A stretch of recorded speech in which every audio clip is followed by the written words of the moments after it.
the morning and I pour myself a shot. Sometimes it ain't a little, sometimes it is a lot. Sometimes you got to go, sometimes you got to stay. Sometimes you need a shot of whiskey just to stop the day. It's another whiskey morning in the middle of whiskey week. In Whiskey Town on Whiskey Street. Sometimes you beat the band and sometimes the band beats you. Welcome to Matinee Prices. As you could tell from that opening, we are paying respects to an actor who passed away recently, Mr. Harry Dean Stanton. What can you say about Harry Dean Stanton, man? Well, one, he's no longer with us. Sucks, but he made it to 91, which is impressive. Hopefully in a better place, with a lot less hurricanes. Yeah, right? You know. We, on IMDb, Harry Dean Stanton, his credits went from this year, 2017, all the way back to what, 52? like 50 something. Yeah. We'll list stuff more, and you've seen the list, and we'll talk into stuff. But he worked with pretty much everybody. Yeah. He doesn't have 6 degrees of separation. He has like 2. Yeah, with everybody.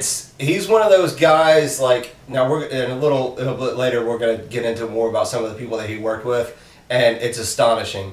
But yeah, Kevin Bacon, like, love Kevin Bacon, but yeah, you would need to do like 2 degrees of Harry Dean Stanton from all the people that he's worked with, and the directors that he's worked with.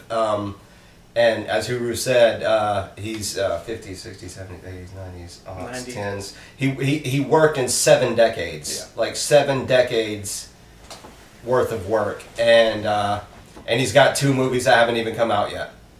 And he just wrapped up, and he did the final season of Twin Peaks, so he's still cranking them out. And I'm sure like you recognize him, but a little bit about his early life.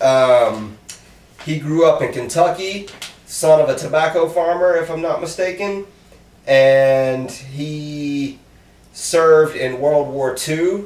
He was a cook in the Navy, and he did time in he was stationed in Okinawa during World War II. Got his start in bit parts and small movies, mostly westerns. He broke it like a lot of people. He broke into showbiz like.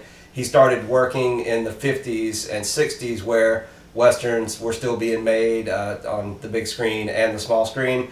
And some of the westerns that he worked on back in his early days to get into the television game or to get into the entertainment industry, he worked on the movies Fort Laramie and Tomahawk Trail.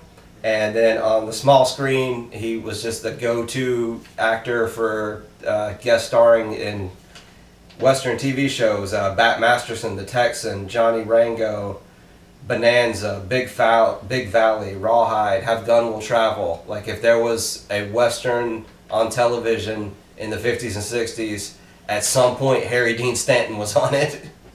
And from then on he went into working in small movies, some kind of low budget, almost like exploitation movies, did a couple of Roger Corman projects, and just worked his way up and developed a reputation as a hard worker, a nice guy, someone who could, like we've mentioned with character actors in the past, somebody like Richard Jenkins, like somebody that you can drop in your movie. He can have one scene, he could be the co-star, and in some cases he was actually the lead.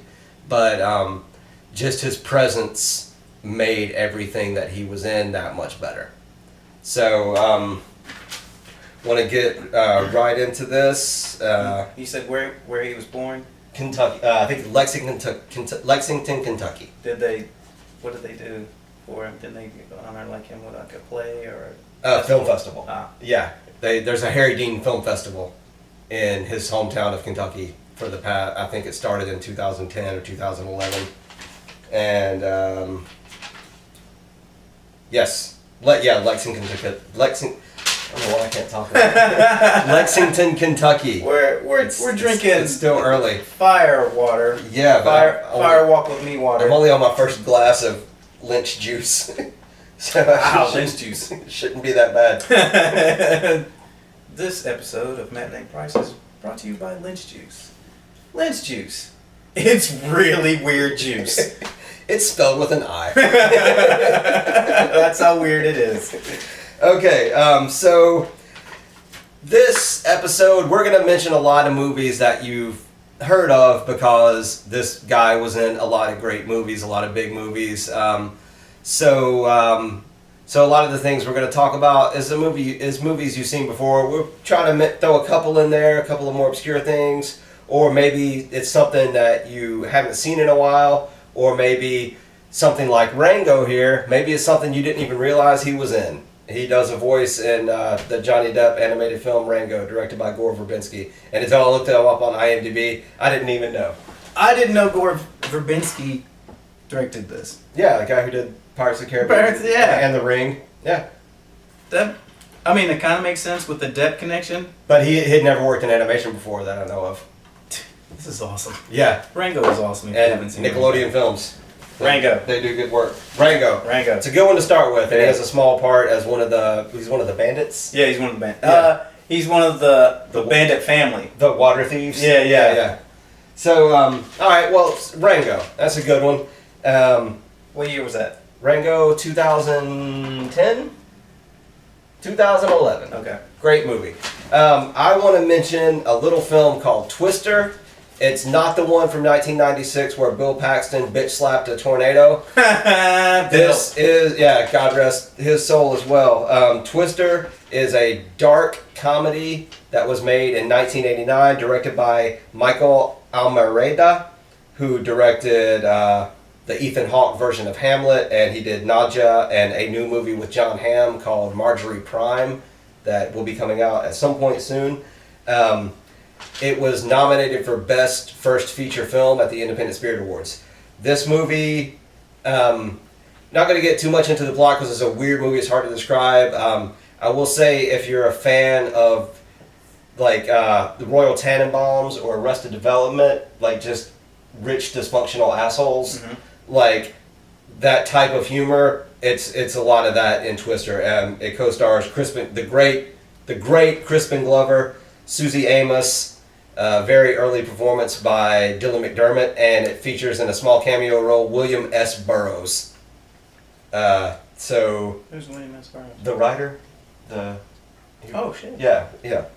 The Beat Generation guy. That's right. All right, get your spot and let me jump in. I got since he mentioned Twister, the non-Bill Paxton Twister, I'll segue into that, and that he was with Bill Paxton in The Good Life. It was like 2007, and television series Big Love.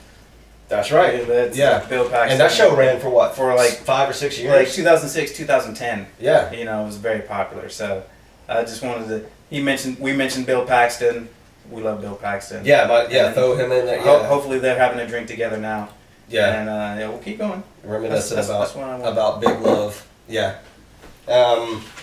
So Big Love, I had completely glossed over that. And if you want to see some more of his TV work, check out the new season of Twin Peaks. It just wrapped up. I will talk about, he did 2 movies with John Carpenter. He was in Christine, based on the Stephen King novel, and Escape from New York. If you had to pick one of those movies. I love Christine. Let's talk about Christine. I actually do too, and I haven't seen it in a while. And Christine, he plays Detective Rudolph Junkins. He's trying to solve a series of murders that are very mysterious, and they're all kind of connected to this kid who has a new car. And this movie is creepy. It's one of those, like, the premise sounds bizarre. It's about an evil car that kills people. It inspired an episode of Futurama. I wanted this to get redone. I would love to see it redone, but there was only one Keith Gordon. The kid who played, there's always there's always another. Yeah, but, there was something about, and he only did a couple, he was in that, and Back to School, and The Legend of Billie Jean. He did a handful of movies, and then went off to become a director. But Keith Gordon is amazing in Christine, and that movie is really scary. It's really funny, and if you doubt the premise, like, oh, an evil car that kills people, that sounds like corny. That sounds like some sci-fi Sharknado type stuff. Well, you didn't have to tell him that, but you can kind of tell. Well, It's like, I think everybody knows what it is. at this oh, well, point. it was a new generation. Maybe. All right. Well, forget I said all that. Stephen King. It's a Stephen King film. Has nothing to do with a car or anything. Stephen King book, so it's good. All right, let me jump in with my Yeah, go list ahead. here, and then you just jump in and say if you want to say anything about it. That's a 1986, Pretty in Pink. Pretty in Pink, directed by Howard Deutsch. I always want to say douche. Don't say douche. Directed by Howard Deutsch. It's Deutch. So I'm sure it's like Deutsch or Deutsch. Written by John Hughes, produced by John Hughes, Molly Ringwald, John Cryer. All right. So mentioned Twin Peaks, Fire Walk with Me. He was in Fear and Loathing, the Johnny Depp version. Fear and Loathing Las Vegas, great movie, and he was a friend of Hunter S. Thompson's in real life. Green Mile, 1999. Of course, Tom Hanks. Michael Clark Duncan, wasn't Sam Rockwell in there too? Yep. Alpha Dog with Justin Timberlake. And the kid who died recently from Odd Thomas. He was the little kid. That Oh, got that's kidnapped. right. Yeah. What is his name? I really wish I hadn't said that without knowing his name, because now we're going to have a hard time editing that. But Alpha Dog with Timberlake in 2006. Anton Yelchin. And The Open Road, also with Justin Timberlake. Yeah. Yeah. That was 2009. I mentioned The Good Life and Big Love with Bill Paxton. We mentioned Rango. Most of you remember him in The Avengers during the New York battle there with the aliens. With Hulk, he's this. It's like a security guard or a night watchman or something. Once Hulk fell out of the sky and changed and didn't have any clothes, and he told him he had like a problem or something. Are you an alien? No. Well, son, you've got a condition. You got a condition. He had one scene, maybe 3 lines, but Joss Whedon was obviously like, he's like, I've got this little role. What are you doing today? Yeah. And Harry Dean Stanton was like, well, he's probably like, well, I was gonna get drunk and play some music, but I'll be in your little superhero movie.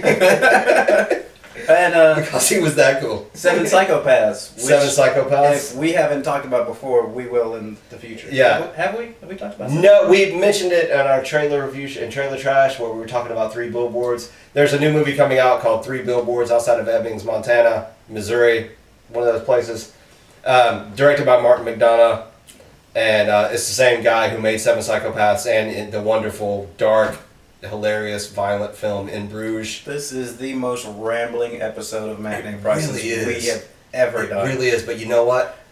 It'll probably be the best. This will be the one that wins us that Pulitzer. We're not even high. No. Pulitzer? Yeah. Don't they give Pulitzers for web series? They don't give Pulitzers to black people, dude. They... You can accept for us. But because you're with me, you're probably not going to get it. Yeah, maybe I don't know enough about the history of the Pulitzer Prizes to know. Yeah, they're racist. Probably. We might get a BET award. Nobel Prize? Do they give Nobel Prize for web series? No. Peabody Award? No. How about an attaboy? You got somebody who just like punches in the chin and be like, hey, attaboy. Like the pat on the head award. We definitely get one of those. We get a pat on the head award. Can I feel your hair? No, crazy white lady, you can't. No, you can't. All right, fine. $50. My computer turned off. So, what's the time on this? We still got about 10 minutes. We can do a half show. Nah, keep going. Okay. This is gold. Because we still got to do the greats. Oh, right. All right. I do want to mention the movie that is playing in the background. One that he's probably, I don't know what to say best known for, but it's one of the only times he got to be the lead in a movie, or at least a co-lead. The great punk rock classic Repo Man, directed by Alex Cox, produced by Michael Nesmith. If you don't know that name, he was Michael from the Monkees. This was produced by Mike. Nesmith from the Monkees. Yeah, Mike. They didn't call him Mike. No, they did not. He They was called Mike. him Mike. And I apologize, Mr. Nesmith. This movie is amazing. Harry Dean Stanton, Emilio Estevez.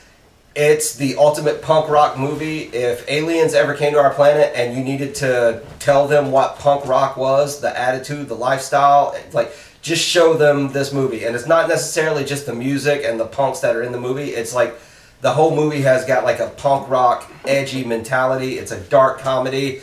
It's basically Harry Dean Stanton is training a young kid to be a repo man, and it's their day-to-day life of being repo men in Los Angeles. But there's a subplot of a government conspiracy, an alien cover-up, this piece of alien technology that's in the trunk of a car that has been stolen. Right. This movie is all over the place. Kind of like this show. Great supporting cast. It's hilarious. Young Emilio Estevez, Harry Dean Stanton, like I said, rarely got to be the lead in a movie, but in this one, he really gets to shine, and him and Emilio Estevez played off of each other really well. And the last one I want to talk about is Paris, Texas, and all I'm going to say is this movie was written and directed by Vin Vendors, written by the wonderful playwright and actor Sam Shepard.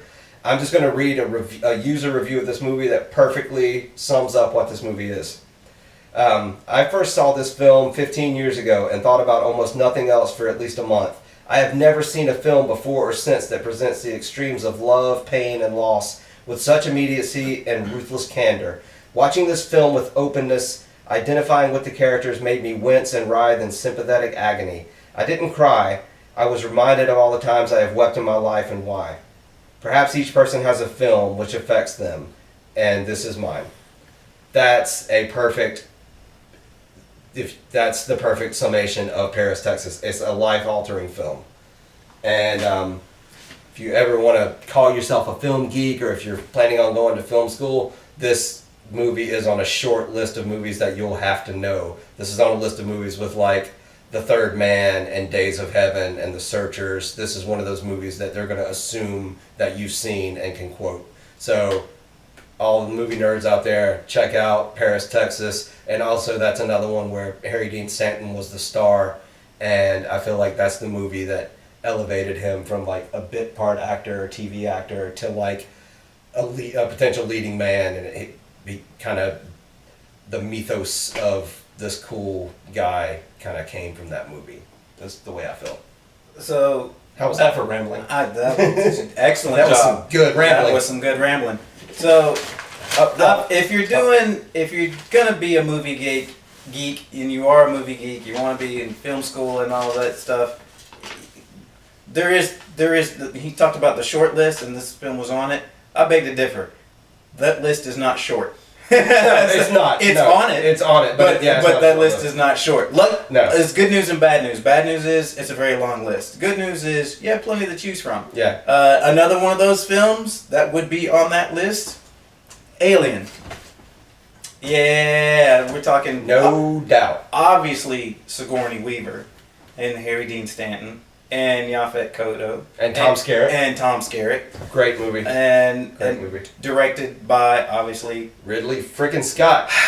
So this is back when he was good. Yes. And Alien, it's the ship that launched 1,000 other ships. One of which was a really good ship, and the other ones that sucked. Quite not okay. Fine. The third one was average. Yeah. Yeah. That's a film that's on the list. It's that good. It's worthy. It is worthy of launching 27 sequels that that weren't as good, but copies of copies usually aren't. And it kind of launched a new subgenre of like people melding horror and sci-fi. Not only that, and then the style in which they did it. They kind of this is like one of those life-changing movies, or at least in filmmaking. Totally. Yeah. So there you go. There's another one. Harry Dean Stanton's in that. Yeah. And we discussed this. He's in a scene where he seems to be showering in coolant, like condensation from the water from coolant tanks, which I was like, that's not. You're already on a ship with a crazy killer alien.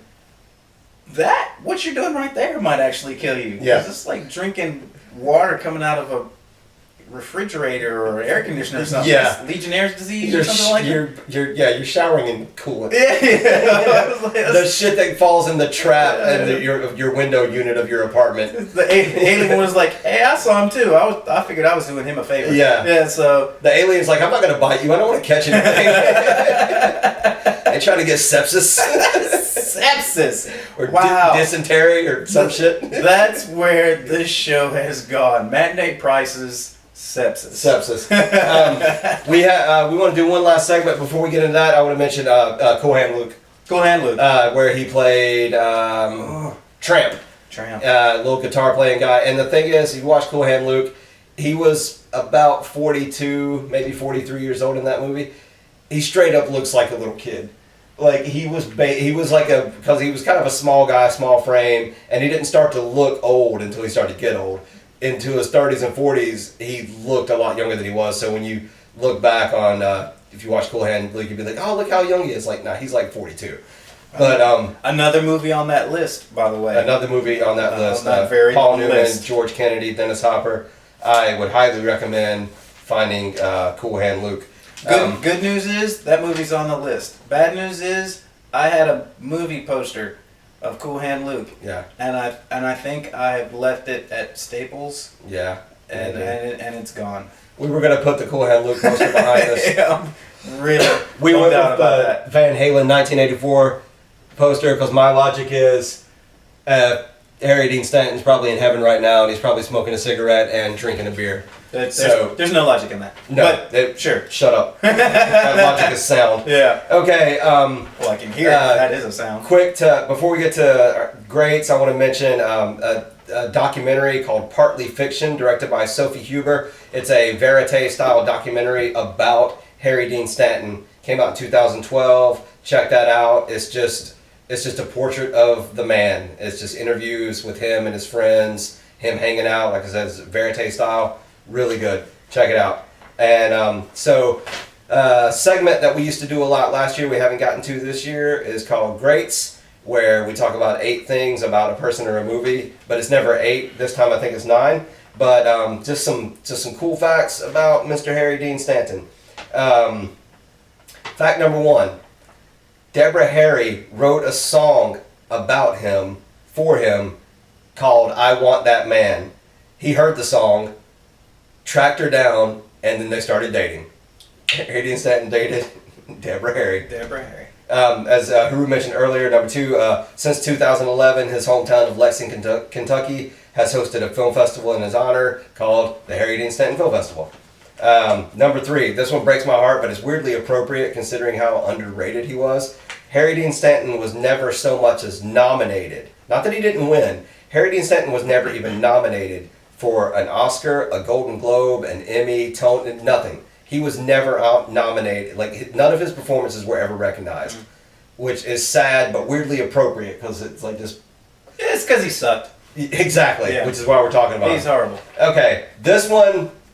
This is number 4? Yeah, this one blew my mind. This is a list, and it's not even a complete list, of the directors that he has worked with through the years. So, as a credit to how talented he is, these are the directors that wanted him in their movie. David Lynch, Joss Whedon, Sean Penn, Nick Cassavetes, Frank Darabont, Terry Gilliam, John Frankenheimer, Martin Scorsese, Wayne Wang, Robert Altman, John Milius, Wim Wenders, Alex Cox, John Carpenter, Francis Ford Coppola, because remember he was in Godfather 2, Ridley Scott, John Huston, Arthur Penn, Sam Peckinpah, John Ford, and the great Gary Marshall. That's not a complete list? No, there was a lot more. Those are the big ones that just caught my eye. Okay. Next one. He was a talented musician, singer, guitar player, and harmonica. People that he played with and or recorded with include Bob Dylan, Chris Christopherson, and Art Garfunkel. Yeah, he was respected as a musician. 6. 6. He was 2 years older than Stanley Kubrick. 5 years older than James Dean. I just think that's cool. He was born 5 years before James Dean. Wow. As mentioned earlier, he was a cook in World War II. served in the Navy and was a cook in World War II. Right on. Was one of Roger Ebert's favorite actors. Robert Ebert was once quoted as saying, "No movie featuring Harry Dean Stanton or M. Emmett Walsh could be that bad, with the possible exception of Dream a Little Dream." There we go. So, sorry, Corey Feldman. That's Roger Ebert talking, not me. Yeah. Not that I don't agree with it. Another one, in addition to all those great Western TV shows he worked on, Harry Dean Stanton worked on a ton of other TV shows. He literally worked on some of the best TV shows of the golden age of television. He was on Mannix. He was on The Andy Griffith Show. He was on The Untouchables. He was in Alfred Hitchcock Presents, Rin Tin Tin, Mary Hartman, Laverne and Shirley, and Wild Wild West. And the Muppet Show. No, but he was in an episode of Jim Henson Presents from the late 80s. See? And he played Rip Van Winkle in Fairy Tale Theater.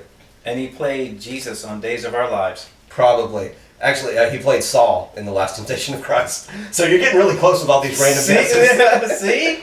That's because he was doing that. Because he was that freaking... You could just yell out a random fact about him, and you're probably at least close to being right. Yeah. The last one, this is the one that really touched me, and I had never even heard this before. This is number 9.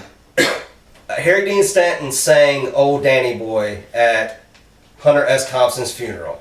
They were buddies in real life. I guess they were drinking buddies.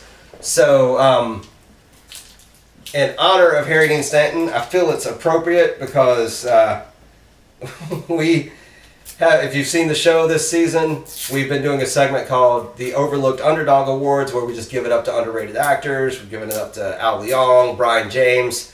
We usually do it as a segment. Basically, this entire show was that segment because nobody was more underrated than Harry Dean Stanton. You sure you don't want to do a shot? Yeah, I got mine right here. All right. So, in honor of Mr. Dean Stanton, I'm going to do a shot of probably one of his favorite drinks. This is some Kentucky whiskey. Actually, it's Tennessee whiskey. I misspoke. So, Arkansas whiskey. this is whiskey from the South. But it's good. If I had thought about it, I would have gotten Kentucky whiskey. And I honestly should have. And I honestly hate myself right now because I didn't. For punishment, you must drink whiskey. I gotta finish the bottle tonight. You gotta chug it. That Harry would be approved. I really need this. It sounds like, right? All right, Harry Dean Stanton. Love you, miss you. Never met you, don't know you, obviously, but damn it, you were talented, and the world is a little less cool now because you're not in it. True. Right on. Cheers. And that is that. And this has been the most ramblest ramble of Matinee Prices that has ever rambled a ramble. Totally. Totally. I think we're going to cut it off here before we really start rambling. I will say one last thing. Go check out his new movie, Lucky. Be in theaters soon. It's apparently the performance of his career, and he might actually win an Oscar. He might get nominated. He might at least get nominated. Yeah. Lucky, directed by John Carroll Lynch, and it's supposed to be amazing. Stop watching us right now. Pull up the trailer for Lucky and watch that. You'll enjoy it more than you enjoyed this. Peace. Good night. Victory. Good night, Harry Dean.